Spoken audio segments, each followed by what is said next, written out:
Hello, welcome to a special video. This time we're in winter.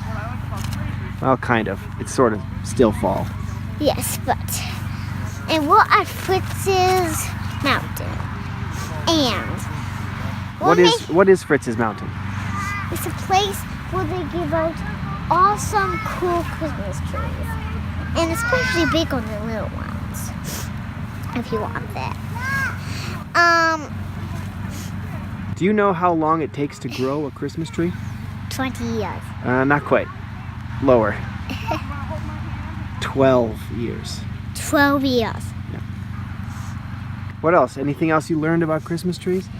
Well, one thing I for surely know is that the spines on the Christmas tree ends are very, very pricky.